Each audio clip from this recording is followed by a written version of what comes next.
סיטה יותר גדולה, אז אני אראה לכם אחרי זה על בובה איך אנחנו עושים פסיליטציה של האדם גם, בסדר? אבל אצלה אני יכולה פשוט לבקש ממנה, ואם היא לא יכולה זה נעזר לה, קודם כל לסגור טיפה בסיס. ולראות שהרגליים ב-90 מעלות, יחס ירך בערך. אוקיי? עכשיו לרוב עם הסדים, הם לא יוכלו, אין להם דורסיפלקשן בסד. טוב? אז לרוב עם הסדים הם לא ילכו עוד אחורה. אבל כן לראות שהם ממנח של 90 מעלות, ואני אבקש ממנה להביא את הגוף טיפה קדימה. אם היא לא יכולה, אז אני אעזור לה להביא את הגוף קדימה. אוקיי? עכשיו מה שעשיתי, דרך הפסיליטציה שהיא לא נראה רעה, זה שלא רק לקחתי את הגוף קדימה, גם הבאתי קצת אקסטנשן. דחפת אותו?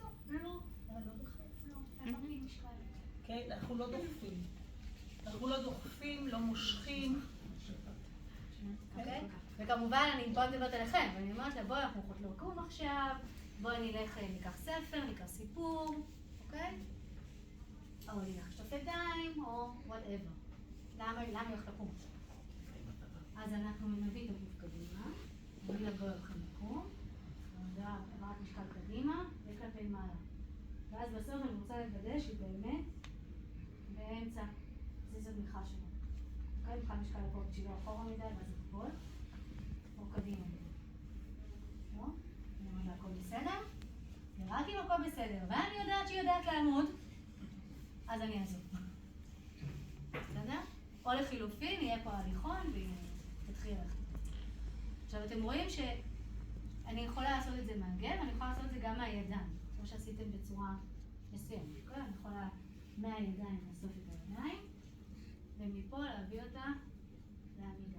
ראיתם מה שירי עשתה? מה שירי עשתה עם הגוף שלה? מה שירי עשתה? גם העבירה משקל. לאן? גם נכון לכיוון, זו הייתה תנועת מראה למה שסיטר עשתה. היא לא עבדה דרך הידיים שלה, היא עבדה דרך הגוף שלה. אם שירי לא הייתה תנועתית, סיטר לא הייתה מצליחה לקום. הייתה נתקעת בה וגם שירי הייתה מושכת אותו. אוקיי? פסיליטציה היא מאוד עדינה, אנחנו לא עושים על הילד, אנחנו מאפשרים לילד להיות אקטיבי. מה סיטר? עכשיו יש לנו את המעבר, נכון? אמרנו, המעבר הוא חשוב, זאת המטרה, שהילד ילמד לקום מישיבה לעמידה, בצורה יעילות לתפקוד. מה ברמת body function קורה כאן, בצורת המעבר הזה? מה מתחזק? מה עובד? במיוחד. איזה שרירים? מה עובד במיוחד?